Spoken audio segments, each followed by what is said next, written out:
ভয়ঙ্কর বিপদের মুখে কলকাতা। এবার জলের তলায় ডুবে যেতে পারে গোটা বাংলা। আসছে নতুন ঘূর্ণিঝড়। ইতিমধ্যেই এই ঘূর্ণিঝড়কে নিয়েও আবহাওয়া দপ্তরের তরফ থেকে একটি পূর্বাভাস জারি করা হয়েছে। তো বন্ধুরা, এই মুহূর্তে আবহাওয়া দপ্তরের তরফ থেকে কী জানানো হয়েছে সমস্ত কিছু ডিটেলসেই আপনাদেরকে এই ভিডিওটিতে একদম লাইভ আপডেটে জানিয়ে দেব। তো ভিডিওটি শুরু করার আগে আপনাদের কাছে ছোট্ট একটি রিকোয়েস্ট রইল, নতুন হয়ে থাকলে অবশ্যই চ্যানেলটিকে সাবস্ক্রাইব করবেন এবং পাশের দেওয়া বেল আইকনটিকেও প্রেস করবেন এই ধরনের লেটেস্ট ভিডিওর আপডেটগুলো সর্বপ্রথম সবার আগে পাওয়ার জন্য। টেক্সাস বিশ্ববিদ্যালয়ের বিশিষ্ট বিজ্ঞানী নবারুণ ঘোষ বলেছেন যে তাপমাত্রা হু হু করে সব জায়গাতেই বেড়েই চলেছে। অ্যাভারেজ গ্লোবাল টেম্পারেচার আরোই বেড়ে চলেছে। সমস্ত বিজ্ঞানীরা গবেষণা করে বলে দিয়েছে যে এই জায়গাগুলো জলের তলায় ডুবে যেতে পারে, আর এক্ষেত্রে সময় লাগতে পারে 50 বছর, কোনো জায়গার ক্ষেত্রে 20 বছর, আবার কোনো জায়গার ক্ষেত্রে 2030 সাল। আর এর মধ্যে যদি কোনো পদক্ষেপ না হয় তাহলে ডুবে যেতে পারে প্রাণের শহরগুলো। এবার প্রশ্ন হলো, কোন কারণে এমন অবস্থা হবে? এই ঘটনার পেছনে সবথেকে গুরুত্বপূর্ণ কারণ হলো বিশ্ব উষ্ণায়ন। বিজ্ঞানীরা বলেছেন যে হিমবাহ গলে সমুদ্রের জলস্তর ক্রমশ বেড়ে চলেছে। সমুদ্রের জলতল আরও কয়েক ফুট পর্যন্ত বেড়ে যাবে।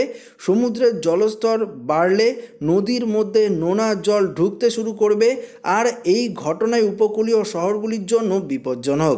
বিজ্ঞানী নবারুণ ঘোষ আরও বলেছেন যে কার্বন ডাই অক্সাইডের লেভেল হু করে বাড়ছে, কমে যাচ্ছে অক্সিজেনের মাত্রা, আর বরফের স্তর গলছে।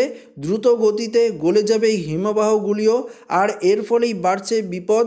এবার এই বিপদের সম্ভাবনা সবথেকে বেশি রয়েছে কলকাতার ওপর। কিন্তু কলকাতার অবস্থা সমুদ্র লাগোয়া নেই, তবুও কেন এই অবস্থা? ভূতাত্ত্বিকদের বক্তব্য, কলকাতার ওপরে যেভাবে লোড ডিস্ট্রিবিউশন হচ্ছে তাতে শহরের মাটি বসে যাচ্ছে।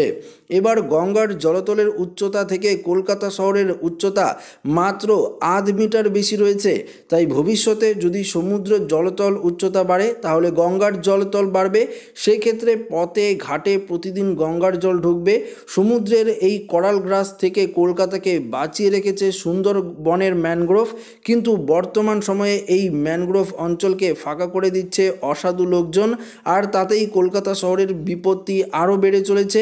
অবাক লাগলেও এই ঘটনা ঘটতে আর খুব বেশি দেরি নেই, অন্তত এমনটাই মনে করেছে বিশ্বের বড় বড় বিজ্ঞানীরা।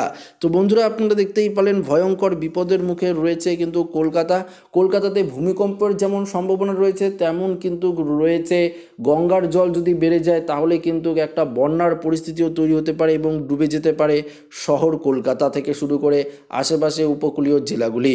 তো বন্ধুরা, আপনারা দেখতেই পেলেন এটি একটি ভয়ঙ্কর অর্থাৎ তথ্য দিয়েছে বিজ্ঞানীরা, যা আপনাদের সামনে আমরা উপস্থাপন করলাম। তো ভিডিওটি ভালো লাগলে লাইক করবেন, বন্ধুদের সাথে শেয়ার করবেন, নতুন হলে চ্যানেলটিকে সাবস্ক্রাইব করবেন। ধন্যবাদ।